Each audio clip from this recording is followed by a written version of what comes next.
Boa noite a todos. É uma alegria e uma satisfação muito grande estarmos aqui pela primeira vez. Agradecemos muito a oportunidade que nos é dada de trabalhar em nome dessa doutrina tão maravilhosa, tão esclarecedora, que é a doutrina espírita. Portanto, rogamos a Deus, nosso Pai, Jesus, nosso Mestre, o amparo a todos nós nesta noite. Agradecendo profundamente o convite que nos foi feito. Bom, o assunto a qual nós estamos trazendo nessa noite, meus irmãos, vai colocar.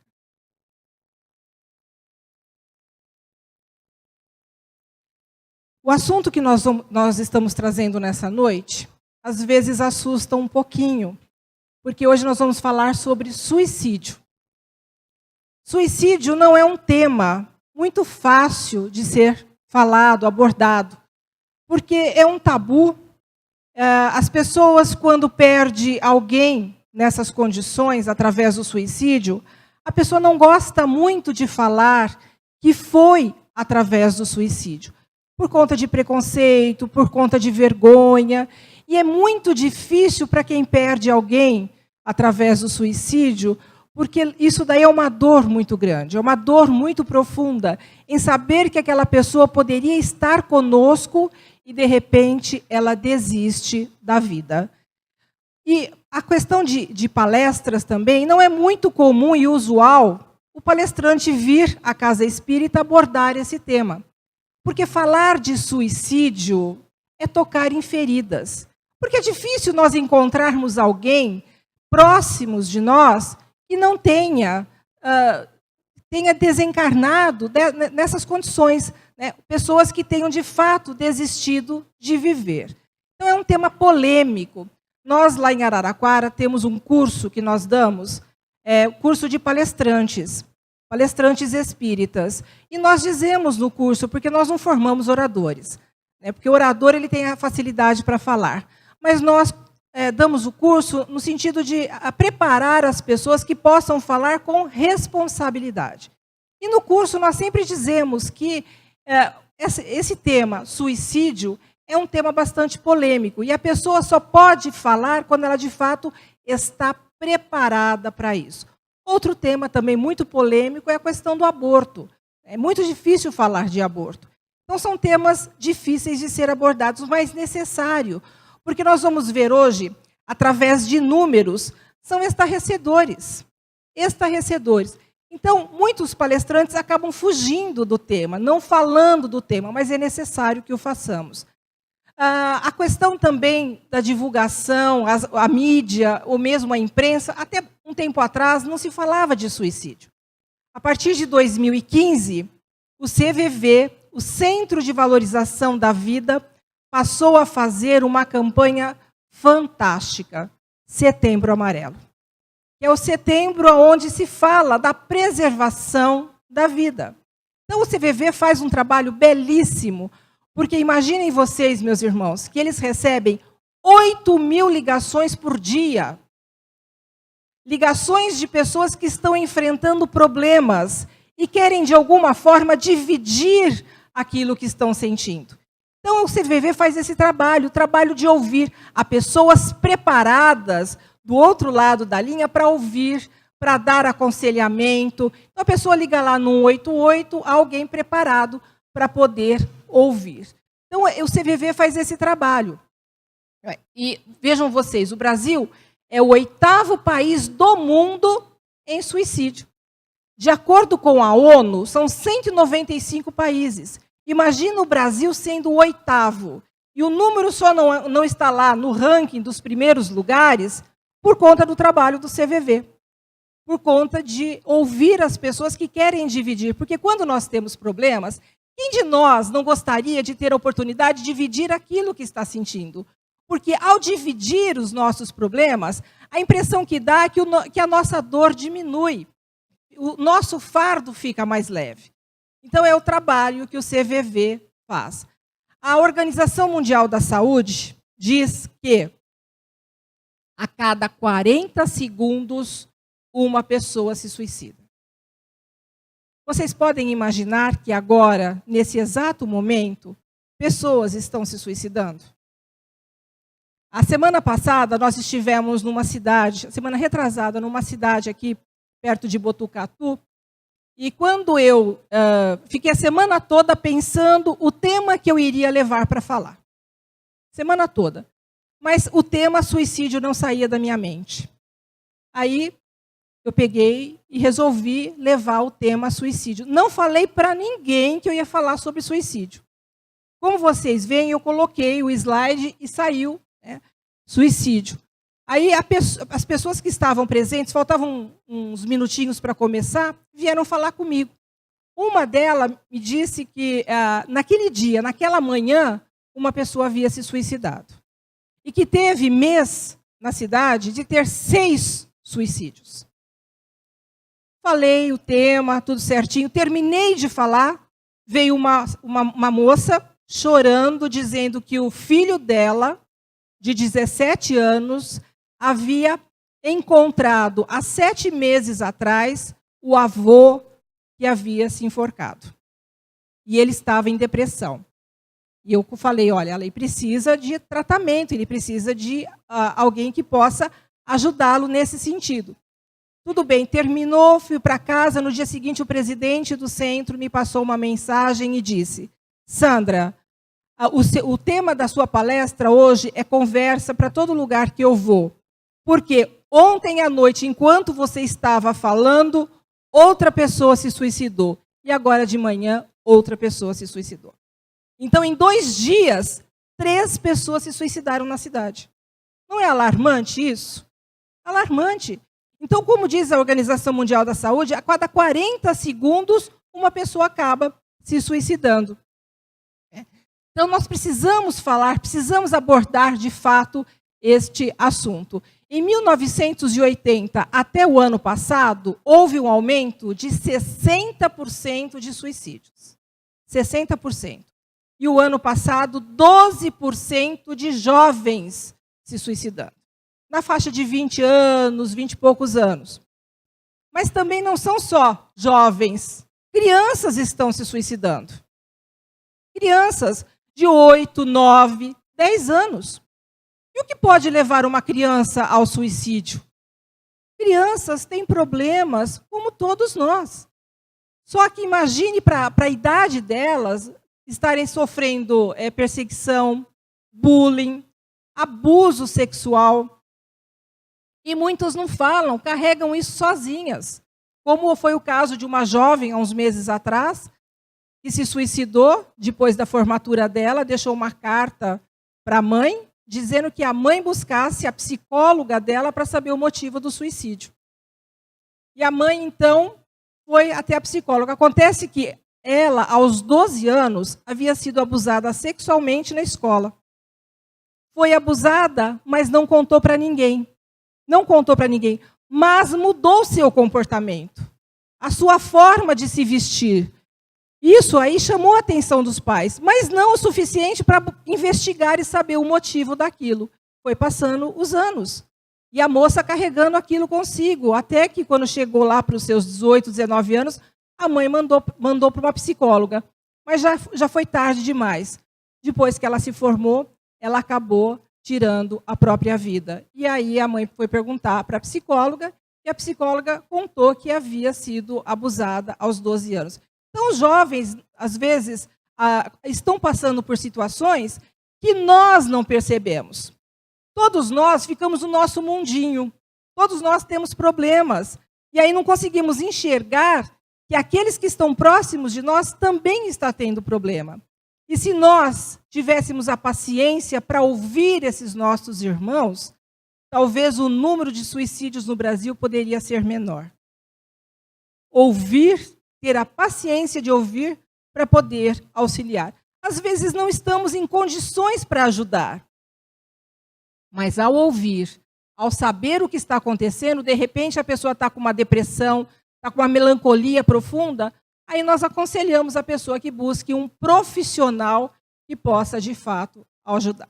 Então vejam vocês, meus irmãos, a importância que é o assunto a qual nós trouxemos nessa noite para que nós possamos refletir.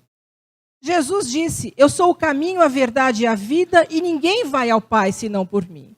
Eu sou o caminho, porque Jesus veio mostrar o caminho mais curto para cada um de nós seguir e encontrarmos a verdadeira felicidade.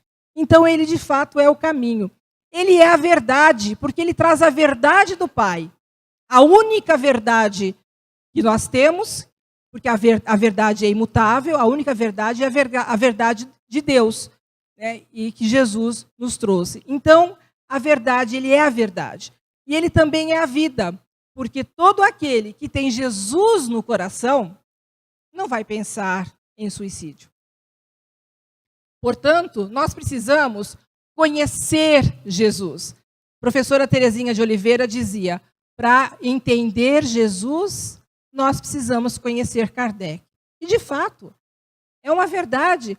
Porque vejam, por exemplo, os evangelhos. Se nós buscarmos lá os textos na Bíblia, nós vamos ver que é uma linguagem, às vezes, muito difícil, de difícil compreensão. Porque é uma linguagem poética, há uma simbologia muito grande ali, e muitas vezes nós não podemos interpretar ao pé da letra. Portanto, Kardec fez isso por nós. Quando nós pegamos o Evangelho segundo o Espiritismo, é uma linguagem fácil, acessível e que cada um de nós, de fato, pode entender e compreender. Então, é necessário que nós tenhamos Jesus no coração, para que as nossas necessidades possam ser modificadas. Allan Kardec também, lá no Evangelho segundo o Espiritismo, ele diz: a calma e a resignação. Nós precisamos ter calma. Todos nós enfrentamos problemas na vida, mas nós temos que ter calma. Nós temos que ter paciência, porque sempre depois de uma noite escura, vem o raiar de um novo dia. Então nós temos que ter essa paciência, essa calma, e temos que ter resignação. E resignação não é cruzarmos os braços diante da dor, da dificuldade, mas é arregaçar as mangas. Deus nos deu inteligência para que nós pudéssemos, com ela, resolver os nossos problemas. Portanto, nós precisamos ter resignação. A resignação é aceitar sem murmurar, sem resmungar, mas buscar, de fato, sair daquela situação. Buscar caminhos que possamos, de fato, sair daquela situação. Isso é resignação. Então, a calma e a resignação adquiridas na maneira de considerar a vida terrestre e a confiança no futuro, dão ao espírito uma serenidade que é melhor preservativo contra a loucura e o suicídio. Então, tudo isso vai nos dar confiança, vai nos dar uma fé para que nós possamos suportar as adversidades da vida, que todos nós, de fato, enfrentamos. E a dor é inevitável a todos nós, pelo estágio evolutivo que nos encontramos. Mas o sofrimento é opcional. Cada um vai sofrer à sua maneira, porque quando temos fé, e a fé nos dá esperança, nós enfrentamos aquilo com mais facilidade. Então é preciso que nós tenhamos fé, e tudo isso vai nos dar condições de enfrentar situações que poderiam, de repente, nos levar à loucura e ao suicídio. Loucura não é mais um termo utilizado hoje em dia, porque o termo hoje utilizado é transtorno mental. E dentro dos transtornos mentais, né, a epilepsia, a depressão, né, essas coisas que muitas vezes nós temos, mas que é possível enfrentar, tudo é possível. Então, quando nós estamos enfrentando alguma coisa desse sentido, é preciso buscar alguém que possa nos auxiliar. Quem? Um médico. Buscar um médico que possa nos auxiliar. Então, isso vai nos prevenir, né, desses transtornos mentais, o chamado loucura, e também evitar o suicídio. Evitar que nós possamos pensar no suicídio. Embora André Luiz diga que toda pessoa que comete o suicídio pode já ter cometido suicídio anteriormente. Nós conhecemos o caso de um rapaz que aos 18 anos de idade ele começou a ter atrofiamento muscular e ele ficou numa cama. Ele ficou numa cama e ele tinha que ser tratado, cuidado, dado medicamento, dado alimento, banho, comida, tudo. Ele não conseguia fazer nada. mas ele pensava, se ele tivesse condições, ele pulava na frente de um carro. E aí a espiritualidade disse que por várias encarnações ele já havia tirado a própria vida. Então, nesta vida, ele veio nessas condições porque ele pediu diante do planejamento reencarnatório. Ele pediu essa situação para que ele pudesse sair desta vida sem cometer novamente o suicídio. Então, nós não podemos pensar nunca em desistir da vida, porque a vida é tão importante para todos nós. Nós não estamos aqui por acaso. A encarnação é fundamental para que continuemos o nosso processo evolutivo. Então, é preciso que aqui, de fato, nós estejamos. Na pergunta 944, lá do Livro dos Espíritos, Kardec pergunta: o homem tem direito de dispor da sua própria vida? Todos nós já sabemos a resposta. É claro que não. Não, somente Deus tem esse direito. O suicídio voluntário é uma transgressão da lei divina. Então eu disse, pelo estágio que nos encontramos, a dor é inevitável. E o sofrimento, como eu disse, é opcional. Mas a dor se dá também por conta da nossa ignorância, porque ainda somos espíritos ignorantes. Estamos aqui aprendendo, não sabemos tudo. E o distanciamento das leis de Deus. Então nós nos distanciamos dessas leis e isso volta em forma de dor, muitas vezes. Então é preciso que nós possamos buscar fazer todo o bem possível. E o que nos auxilia a fazer esse bem? O conhecimento. Então, daí a importância do estudo, a importância do evangelho, conhecer as obras básicas. Também não adianta só conhecer. É preciso conhecer e é preciso vivenciá-las. Também a pergunta 880. Qual o primeiro de todos os direitos naturais do homem? E aí os espíritos dizem, o de viver. Ninguém tem o direito de atentar contra a vida do seu semelhante, nem de fazer o que quer que possa comprometer-lhe a existência corporal. Então nós não temos o direito de fazer nada contra o outro, mas também não temos o direito de fazer nada contra a nossa própria vida. Por isso, a doutrina espírita não é uma doutrina do não. É uma doutrina de responsabilidade. Ela nunca vai nos dizer, não faça isso. Você não pode fazer isso. Ela vai nos orientar e cada um vai seguir com as suas próprias pernas. Obviamente, ela nos orienta. Daí a importância do conhecimento. Mas, obviamente, nós temos que valorizar a vida. Então, não é possível o homicídio, não é possível o aborto. Nós não temos o direito de tirar a vida do outro. E aí está uma discussão muito grande, inclusive no meio político, se vai sair ou não a descriminalização do aborto. Porque, vejam vocês, se isso passar, eu não tenho dúvida que vai ser uma carnificina. Porque imaginem vocês, o Brasil, aqui, já é um país onde o aborto é feito, mesmo sendo crime, o aborto é feito. E o aborto é uma atitude egoísta, que só tem um lado, o lado da mãe. Às vezes a mulher diz assim, mas eu sou dona do meu corpo, eu tenho que decidir o que eu quero ou não fazer. Tudo bem, você faz o que você quiser com o seu corpo, mas não nos dá o direito de tirar a vida daquele que está no nosso ventre. Porque ele está indefeso, ele precisa voltar, ele precisa nascer novamente para continuar o seu processo evolutivo. Portanto, o aborto, de fato, não é aceitável. A eutanásia também não.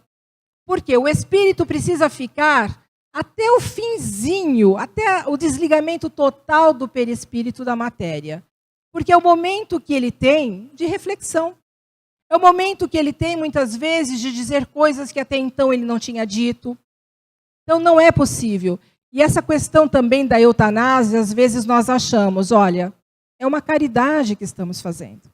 Em pegar aquela pessoa que está naquela cama, naquele leito, de repente desligar os aparelhos, seria uma caridade, amenizar o sofrimento. Mas muitos acabam voltando, como foi o caso daquele garotinho nos Estados Unidos, que sofreu um acidente e os médicos desenganaram, ficou 4 meses na UTI. No dia que os médicos iam desligar, porque disseram para os pais que não tinha mais jeito, que o menino não voltaria, o menino voltou e sem sequelas. Portanto, a eutanásia também é algo que nós não podemos aceitar, assim também como o suicídio. Houve uma pesquisa interessante lá em Porto Alegre, numa escola, com 1.065 alunos. Desses 1.065 alunos, entre 14 e 16 anos, 90 desses alunos, mais ou menos, já tinham pensado na possibilidade do suicídio. É um número muito grande. Entre 1.065 alunos de uma escola, de uma única escola, mais ou menos 90 desses alunos já haviam pensado em desistir da vida. Em 2011, pelas pesquisas, foram 10.490 suicídios.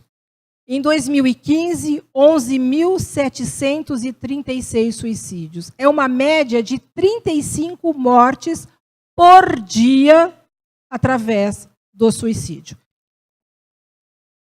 Também é interessante essa pesquisa que dizem que os homens são em números maiores que as mulheres. 79% dos homens e só 21% das mulheres. Por que será? Isso é preciso ser estudado. O que leva os homens a pensar mais no suicídio do que as mulheres? E olha que as mulheres teriam motivo maior até para pensar no suicídio, porque nós, mulheres, temos o problema de hormônio, né, de TPM. Inclusive, imagine vocês, né, se de repente sai a possibilidade de armas em casa, como é que vai ficar o dia que a mulher tiver com TPM? Eu acho que vai ter muito marido que vai ter que dormir em hotel, né?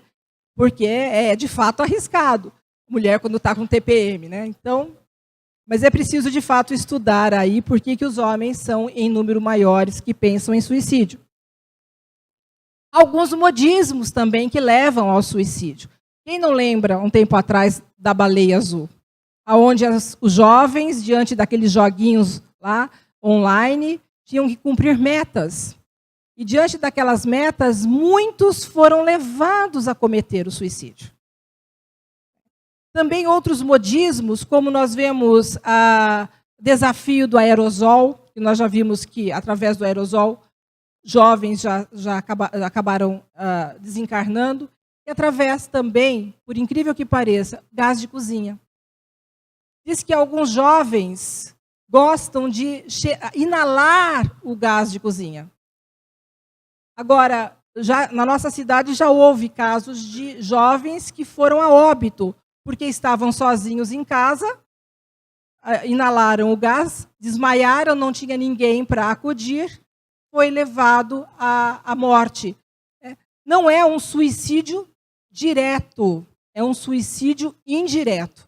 André Luiz, quem leu Nosso Lar aqui? Quem leu Nosso Lar sabe. André Luiz foi considerado suicida sem ter se suicidado. Cometeu alguns excessos. Então, nós temos que cuidar do nosso corpo. Então, quando um jovem ou alguém desencarna nessas condições, não queria fazê-lo, mas acabou morrendo por conta de excessos, é considerado, sim, suicida. Quem já leu esse livro? Memórias de um Suicida.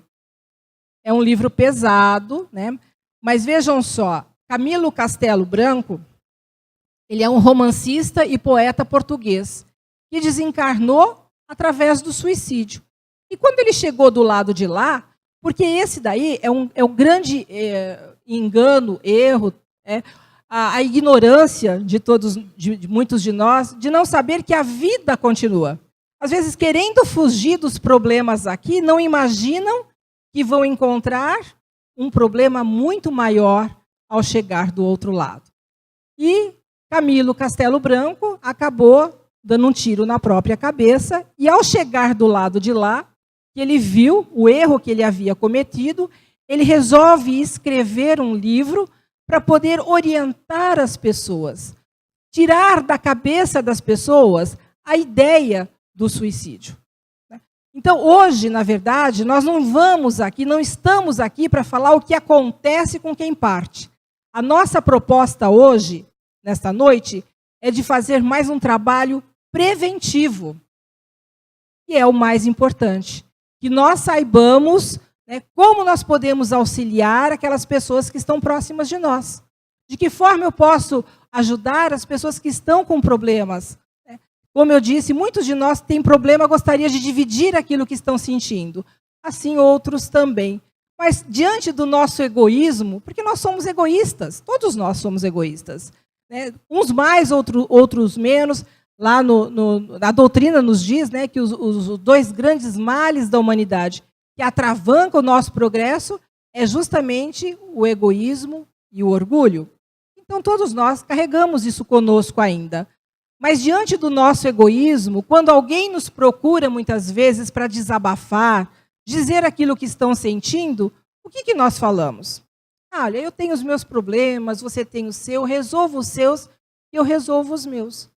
Isso não é uma atitude egoísta? Claro que é. Assim como eu disse que o CVV faz esse trabalho maravilhoso em ouvir as pessoas, cada um de nós poderia fazer esse papel também, em ouvir alguém que está próximo, que pudesse, de alguma forma, botar para fora aquilo que estão sentindo, para que pudesse, de alguma forma, diminuir a sua dor, o seu sofrimento. Por tudo isso que nós dissemos até agora, já dá para perceber que o suicídio tornou-se uma epidemia silenciosa. Às vezes, há pessoas assim, não tão próximas que acabam se suicidando e nós não ficamos nem sabendo. Porque, como eu disse, as pessoas não gostam de falar sobre isso. Cidade pequena, normalmente, a gente fica sabendo com mais facilidade, mas não uma cidade do porte que é de Rio Preto. Né? Às vezes, não nos chegam, né, com tanta facilidade assim. Mas, de fato, o suicídio está se tornando uma epidemia. E a tendência é aumentar. A tendência é aumentar. Agora, por que as pessoas cometem suicídio? Vários são os motivos que levam uma pessoa ao suicídio. Mas duas causas principais: ignorância e desamor. Mas a ignorância a qual nós estamos dizendo não é uma ignorância no sentido pejorativo. Ignorância no sentido de não conhecimento mesmo. Como eu disse, muitos não sabem que a vida continua. Muitos não sabem que a dor vai aumentar depois do suicídio. Então, isso é ignorância. Também o desamor. Quem se ama e amor por nós não é no sentido de achar que eu sou melhor que ninguém, mas é no sentido de me cuidar, de saber que eu sou filha de Deus, saber que nós somos herdeiros de Deus. Deus nos ama tanto que envia à terra Jesus, seu filho, nosso irmão mais velho, para nos nortear. Então, nos amar é nos cuidar. Cuidar do nosso corpo, cuidar da nossa saúde, cuidar da nossa autoestima. Isso é amor por nós. Então, é preciso que nós, de fato, a ignorância só tem uma forma de nós conseguirmos aí combatê-la, através do conhecimento, através do estudo. E o amor por nós é no sentido mesmo de saber que somos importantes, é de nos valorizar, é de cuidar da nossa saúde, cuidar do nosso corpo. Então, os motivos que levam muitas vezes ao suicídio é o materialismo, é o aqui e agora. A gente não consegue pensar no amanhã. Como eu disse, às vezes estamos enfrentando alguma coisa e não pensamos que amanhã as coisas vão se modificar, as coisas vão melhorar. Então, o materialismo, as enfermidades incuráveis. Às vezes a pessoa está com algum tipo de doença que acha que não vai ter cura. Essa ciência está tão avançada, está tão adiantada, que nós sabemos, por exemplo, que o câncer, hoje, 80% do câncer é curável. 80%. Então, existe hoje, quando nós descobrimos a tempo, né, e vamos buscar a ajuda, nós conseguimos aí evitar, né, uma dor maior diante dessas enfermidades. Então, maus tratos também, abusos de todo tipo, pobreza extrema, fanatismo religioso, abandono familiar, perdas afetivas, pessoas que perdem alguém que vai embora, ou alguém que perde alguém que parte para o outro lado também. Nós também tivemos um caso em nossa cidade, que uma mãe perdeu uma filha, e deve ser uma dor terrível, de fato, perder um filho, mas ela não soube lidar com isso. Ela simplesmente pulava o muro do cemitério toda noite para ir dormir ao lado do túmulo da filha. Né?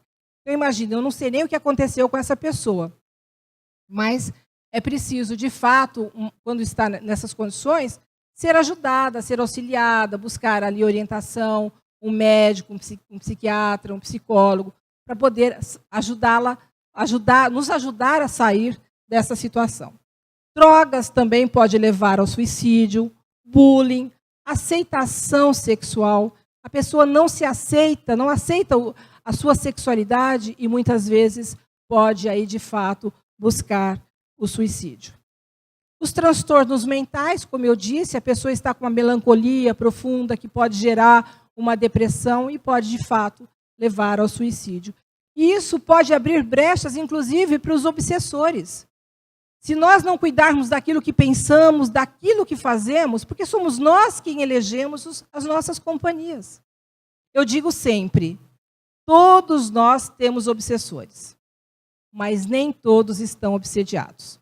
Por quê? Porque se temos um pensamento elevado, se temos uma conduta moral, frequentamos a casa espírita, fazemos evangelho no lar, buscamos fazer o bem, obviamente esses espíritos não terão acesso. Mas se não cuidarmos, por exemplo, da melancolia, aí de fato isso pode ali abrir uma brecha para que os nossos inimigos espirituais possam de fato se aproximar. E eles trabalham no sentido de nos colocar para baixo. Colocam ideias negativas na nossa cabeça e muitos acabam aceitando essas ideias que nos são colocadas e acabam se suicidando. Então, a pessoa que é ociosa, a pessoa que não tem uma ocupação, né? Uma pessoa que às vezes vive uma solidão, isolado de tudo e de todos, então podem levar de fato a melancolia, que pode levar à depressão. E na verdade são falta de hormônios que nós temos. Endorfina, oxitocina, dopamina, serotonina, porque são chamados de hormônio da felicidade. Então, quando nós nos desarmonizamos, nós precisamos, né, dos fluidos que nos cercam, através dos nossos centros de força. Então, todas as nossas glândulas endócrinas, elas são estimuladas a trabalhar através desses fluidos que os nossos centros de força, ou chakras, como queiram, ali acabam captando. E quando nós nos desarmonizamos, o nosso organismo acaba também sendo afetado, e é onde as doenças se instalam. Portanto, a melancolia, a depressão pode, de fato, né, abrir, inclusive, como eu disse, portas para obsessores, para os nossos inimigos espirituais. Então, a depressão é uma enfermidade caracterizada por marcantes alterações de humor. A pessoa fica ali triste, por uma longa e profunda tristeza e por um estado de desencorajamento que afeta negativamente a maneira pela qual a pessoa vê e sente a própria realidade. Tudo lhe parece difícil, problemático e cansativo. Mas a depressão tem cura. Existe tratamento para isso. Agora, é óbvio que quando fazemos tratamento, estamos depressivos e fazemos tratamento, nós também temos que buscar, de alguma forma, sair daquela situação. Porque senão vamos ficar dependentes de remédio a vida toda. Nós temos que fazer a nossa parte. Então, buscar o médico, tomar o medicamento, mas buscar, de alguma forma, encontrar o motivo, a causa que nos levou à depressão. Porque toda depressão tem uma causa. E nós precisamos buscá-la para saber como sair.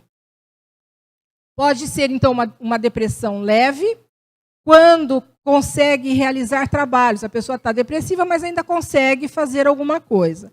Mas tem aquela depressão mais grave, quando percebe que está doente e se sente inseguro e busca total isolamento. Aquela pessoa que não quer convívio com ninguém, aquela pessoa que só fica chorosa, né? Então, de fato, ela precisa ir buscar médico, é preciso começar a tomar medicamento, porque o organismo já não está produzindo aqueles hormônios que vai lhe dar o bem-estar. Somente o médico é que pode dar o medicamento que possa melhorar essa situação. Então, os fatores, né? Então, os fatores da depressão podem ser causas anteriores, porque tem pessoas que já trazem isso consigo até de outras encarnações. Pode ser uma causa atual, hoje, alguma coisa que está acontecendo, e pode ser também um problema espiritual. Eu sempre digo que a depressão faz parte dos transtornos mentais. A linha que divide uma loucura, um transtorno mental e uma obsessão, ela é muito tênue. Porque a sintomatologia é muito semelhante. É muito semelhante. Então, a pessoa chega na casa espírita, como é que você vai saber, você vai conseguir diagnosticar de fato se a pessoa está com uma depressão ou se ela está com uma obsessão? Aí, o que nós temos que fazer? Nós temos que dizer a ela, olha, você continue participando do atendimento fraterno, faz o tratamento aqui na casa, mas busque também um médico. Porque se o problema for somente espiritual, na casa espírita poderá ser resolvido o problema. Mas e se não for um problema espiritual? E se for de fato um problema de depressão, um problema físico, orgânico? Aí somente o médico, de fato, é que vai poder cuidar. Agora, por que nós sofremos? Bom, o sofrimento, como eu disse, né, a causa do nosso sofrimento é a nossa ignorância, é o afastamento das leis divinas. Isso nos traz, de fato, o sofrimento. Então, são provas que nos servem de expiações. Nós somos espíritos em processo evolutivo. Então, estamos aqui para aprender. A Terra é uma verdadeira escola. Então, na verdade, como eu disse, a dor para todos nós é inevitável. Mas muitas das coisas que nos acontecem são escolhas nossas. Como eu contei o caso daquele garoto que ficou numa cama e que pensava em suicídio. Foi uma escolha dele vir nessas condições. Então, muitas coisas pelas quais estamos passando foram escolhas nossas. Nós é que escolhemos passar por aquilo. Jesus disse, né, bem-aventurados os aflitos, bem-aventurados aqueles que sabem sofrer. Sofrer de que forma? Com resignação. Sem murmurar, sem resmungar, mas, como eu disse, buscando sair daquela situação, de alguma forma, buscando caminhos. Como eu disse, Deus nos deu inteligência para isso, e que nós possamos, de fato, buscar sair daquilo que estamos passando. Então, a resignação torna-se animoso, sofrer bem no sofrimento, paciência diante da ingratidão, da adversidade e do infortúnio. Então, nós temos que buscar, de fato, mecanismos, caminhos para sairmos daquela situação. Mas, como eu disse, não há nada mais importante. Eu falo que Jesus é o grande psicoterapeuta da humanidade. O seu evangelho é o medicamento que cada um de nós precisa. As nossas almas são almas doentes. Então, esse medicamento é necessário para todos nós. O conhecimento do evangelho e a vivência do evangelho. Como eu disse, quem tem Jesus no coração tem as suas necessidades modificadas. É preciso, de fato, conhecer. E é preciso, de fato, vivenciar. O nosso sofrimento é sempre maior que o outro. Então, quando nós temos problema, e que o outro também tem problema, nós achamos que o nosso é sempre maior. Mas quando nós passamos a nos envolver com o sofrimento alheio, nós passamos a esquecer do nosso próprio sofrimento. Então, é uma forma, auxiliando o outro, estendendo a mão para o outro, nós passamos a esquecer aquilo que, de fato, nós estamos passando. Porque nós somos muito individualistas. E nós precisamos trabalhar isso em nós. O individualismo, o egoísmo. Então, quando nós trabalhamos pelo outro, nós passamos a esquecer tudo aquilo que estamos enfrentando. Nós precisamos passar a enxergar o sofrimento alheio, não somente com os olhos físicos, mas com o coração, com a alma. Quantos de nós, às vezes, está passando num semáforo e vê uma criança de 12, 13 anos vendendo bala, né? E não se comover com uma situação dessa, porque uma criança de 12 anos é para estar na escola, é para estar brincando com os amiguinhos, ou quando passamos num banco de jardim, vemos alguém dormindo lá e não nos comovemos com essa situação, é porque nosso coração está endurecido. Só existe uma forma de nos sensibilizarmos com isso, é tentar ajudar, amenizar o que o outro está passando. É buscar o sentimento de compaixão, né? A empatia, se colocar na situação do outro. Quando o Chico começou, ele era católico até os 17 anos. Chico buscou ajuda para sua irmã, que estava com problema de obsessão. Foi aí que ele, de fato, conheceu o Espiritismo. Mas quando o Chico conheceu o Espiritismo, que ele passou a trabalhar com as pessoas que buscavam auxílio para suas dores físicas, espirituais, emocionais, Chico se comovia tanto, e olha que Chico sofria. Ele tinha muitos problemas de ordem física, né, tinha problema na vista, né, era uma pessoa frágil, mas ele esquecia da sua própria dor. E quando ele começava a pensar naquilo pelo qual ele estava passando, o que Emmanuel dizia?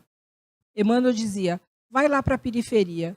E quando ele ia, se envolvia com aquelas pessoas da periferia, ele voltava e dizia, o que é a minha dor diante da dor alheia? Então, quando nós nos envolvemos de fato com o problema dos outros, nós passamos a esquecer aquilo que estamos passando. Vejam só a primeira foto, daquela criança, onde essa moça tenta ajudá-la, e veja depois como essa criança se encontra nos braços dela. Então, só o amor é capaz de fazer isso. E nós precisamos aprender a amar. Jesus veio nos ensinar o verdadeiro amor.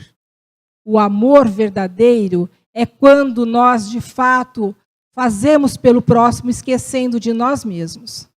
Tentando aliviar a dor do outro, nós esquecemos da nossa própria dor. Esse é o verdadeiro amor. É fazer aos outros aquilo que gostaríamos que nos fossem feito. Esse é o amor que Jesus veio ensinar. Buscar o auxílio, auxiliar os nossos irmãos.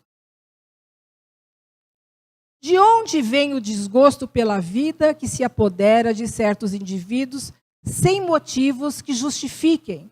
E aí os espíritos dizem, efeito da ociosidade. Aquela pessoa que às vezes não tem uma ocupação. Já tem um ditado que diz, mente vazia. Nós temos que estar aí buscando fazer alguma coisa, né, um trabalho que nos dê prazer. Também da falta de fé. E eu digo que fé não é simplesmente crer. É mais do que crer. É você compreender. E a compreensão alimenta a nossa fé e alimenta a nossa esperança. Então, o efeito da ociosidade, da falta de fé, muitas vezes da saciedade. A pessoa, quando ela nunca está satisfeita com nada. Então, hoje, a pessoa está pensando em algo e isso a entristece porque ela não está conseguindo. Mas quando ela consegue, ela fica feliz. Mas daqui a pouco ela quer alguma outra coisa. Porque toda questão material ela é fugaz. Então, hoje eu quero, amanhã eu quero outra coisa, a pessoa nunca está satisfeita com o que de fato ela tem. Então, para aquele que exerce as suas faculdades com um fim útil, ela tem um trabalho útil, e de acordo com as suas aptidões naturais, o trabalho nada tem de árido e a vida se escoa com mais rapidez. Suporta as suas vicissitudes com tanto mais paciência e resignação, quanto mais age tendo em vista a felicidade, mais sólida é, mais durável que o espera. Nós precisamos fazer de fato, e às vezes o que leva à depressão, à melancolia, é quando nós temos uma ocupação que não gostamos. Não estamos satisfeitos com aquilo. Então, quando você busca se realizar, aí isso vai te trazer uma satisfação. Então, aquele trabalho não tem nada de árido, muito pelo contrário, te dá prazer. Então, é isso que nós temos que buscar. Buscar fazer aquilo que de fato gostamos. Como evitar o suicídio? É possível evitar o suicídio? Bom, o suicídio entre jovens, como eu disse. Vejam só, às vezes o jovem sai da universidade, faz doutorado, faz mestrado, faz doutorado e não consegue entrar no mercado de trabalho. Isso, de fato, pode trazer uma tristeza muito grande, uma melancolia, e pode levar, inclusive, o jovem a pensar no suicídio. Então, os pais têm que estar atentos, têm que estar conversando, vendo que, de fato, de que forma pode ajudar, dando esperança a esse jovem, porque amanhã ele pode vir a conseguir o que não está conseguindo hoje. Então, é buscar saber o que está acontecendo. Conscientizar as criaturas a respeito da consequência do além-túmulo. Mostrar que a vida continua. Não adianta pensar em fugir daquilo que está passando, porque vai enfrentar, de fato, uma dor maior. Então, é conversar sobre esse assunto. Dialogar com bondade, com paciência, com as pessoas que têm propensão para o suicídio. Saber ouvir, é a paciência que eu disse de saber ouvir os nossos irmãos. Fazer como faz o CVV. Então, o trabalho que o CVV faz, cada um de nós pode fazer, quando nós temos paciência para ouvir aqueles que estão próximos de nós, que estão enfrentando o problema e possam dividir conosco. Se, de repente, eu não tenho competência ou condições de ajudar, que possamos encaminhá-los a profissionais. Buscar ajuda de profissionais, como eu disse, da área médica, psicólogo, psiquiatra, terapeutas e por aí. Aquele que tenta o suicídio e não vê consumado é candidato natural à recidiva? Às vezes, sim. Às vezes, a pessoa tenta, algumas vezes. Como eu disse, André Luiz falou que pessoas que buscam o suicídio é porque talvez já se suicidaram no passado. Então, é preciso ficar atento, né? Atento a essas pessoas que, de repente, possam vir a ter uma propensão ao suicídio. Alguns sinais de alerta, né, de suicidas potenciais. Isso não quer dizer que tudo isso que nós vamos ver aqui é pessoas que, de fato, vão cometer o suicídio, mas é um alerta para que nós possamos estar atentos a essas atitudes. Por exemplo, comportamento retraído, inabilidade para se relacionar com a família e amigos. De repente, a pessoa se isola. Não quer mais saber de ninguém, não quer saber mais de nada. Então, vamos aí ficar atentos. Desinteresse por rede social. A pessoa não quer saber. Hoje é muito difícil, né, as pessoas não se interessarem por redes sociais. Até a gente vê que num restaurante tem 4 pessoas sentadas na mesa, as pessoas nem se falam mais. Está cada uma ali no celular. Lá em São Paulo já tem um restaurante que é proibido pegar celular. Você não pode entrar com celular.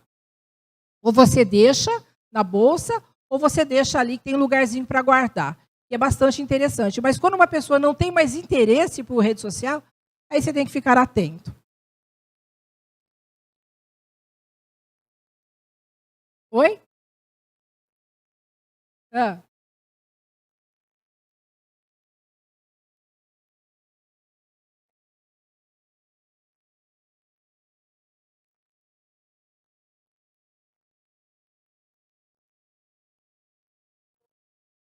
Ai, que maravilha. Isso é muito bom. É a oportunidade que... Antigamente a gente sentava e conversava, botava todo o proseio em dia, né? Hoje não, as pessoas estão só no celular.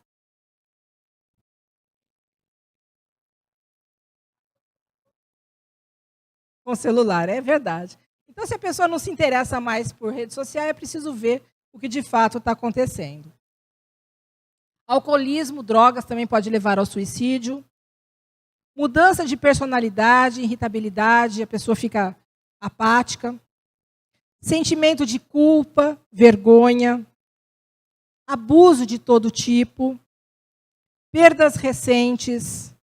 Desejo súbito de concluir afazeres pessoais. De repente, a pessoa começa a montar umas pastinhas e começa a alertar todo mundo. Olha, isso está aqui, está naquela outra pastinha. Então, você já começa a ficar assim, ó, pensando, fica meio atento. Solidão, impotência, desesperança, doenças físicas crônicas, limitações, transtorno mental como depressão, melancolia, dependência química, bipolar, esquizofrenia, demência. É preciso ter algumas mudanças de hábito. Isso, de fato, é importante. Leituras edificantes. A doutrina espírita tem aí livros maravilhosos, a começar pelas obras básicas. E é interessante que hoje em dia ninguém mais quer começar pelas obras básicas. O pessoal só quer ler romances. Às vezes lê um romance e não entende o que está ali porque não teve embasamento. É preciso começar lá pelas obras básicas. Mas ter boas leituras, de fato. Isso é importante. Prece. É porque quando nós fazemos preces, nós fazemos uma permuta, nós nos elevamos e vem a espiritualidade em nosso socorro, vem nos inspirar, vem nos intuir. A prece ajuda a limpar o nosso quintal. Eu digo que é a nossa psicosfera. Porque se você deixa o seu quintal, o quintal lá da sua casa, sujo, vai criar bichos. E assim somos nós. A forma de nós limparmos a nossa psicosfera, que eu digo que é o nosso quintal mental, é através da oração. Se elevando, aí a espiritualidade vem e nos auxilia nesse sentido. Então, a prece é importante que o façamos. Nós elegemos as boas companhias. De que forma nós elegemos as boas companhias? Através dos bons pensamentos. Através das nossas atitudes. Buscar fazer o que gosta, tentar se realizar. Buscar conhecer o sofrimento alheio, desenvolver sentimentos de compaixão, ajudando o próximo. Frequentar a casa espírita, assistir palestra, estudar, passes, água fluídica. Então a pessoa vem para a casa espírita, assiste a palestra, mas é importante participar de grupos de estudos também. Porque em grupos de estudos nós podemos ali trocar ideias. Né? Trocar ideias. Então isso é importante. Toda casa tem grupos de estudos. Então nós precisamos fazer passe e água fluidificada. Evangelho no lar. Toda semana lá está fazendo evangelho, abrindo com a família, lendo. Agora, os suicidas indiretos. Eu disse, lá no comecinho, eu disse daqueles jovens que estavam cheirando gás de cozinha, que não são suicidas, não estavam pensando no suicídio, mas iam ser considerados suicidas pelas suas atitudes. Então, muitos suicidas indiretos. De que forma? Alimentação. Pessoas que cometem excessos de alimentação, de bebidas, de drogas, estão o quê? Estão, de alguma forma, prejudicando essa máquina importante que Deus nos deu para que aqui estivéssemos. Então, nós temos que cuidar da saúde, nós temos que cuidar do nosso corpo, porque senão nós podemos ir antes do tempo. Porque todos nós temos, dentro do planejamento reencarnatório, um tempo de existência. Isso não quer dizer que eu tenha 80 anos de existência, eu completou 80 anos, eu vou desencarnar. Eu posso ficar um pouco mais aqui, se eu cuidar do meu corpo. Mas eu posso ir antes, quando eu, de fato, cometer excessos. Abuso de velocidade de carro, de moto, aí, de fato, a pessoa pode ir antes da hora. Então, valorizar a vida, porque reencarnar é a chave para o nosso crescimento espiritual. Então, nós temos que valorizar a vida, porque a encarnação é importantíssimo, como eu disse, para que nós possamos continuar o nosso processo evolutivo. E reencarnar não é das coisas mais fáceis, diz o Chico. É tão difícil reencarnar que devemos ficar o máximo possível aqui na Terra.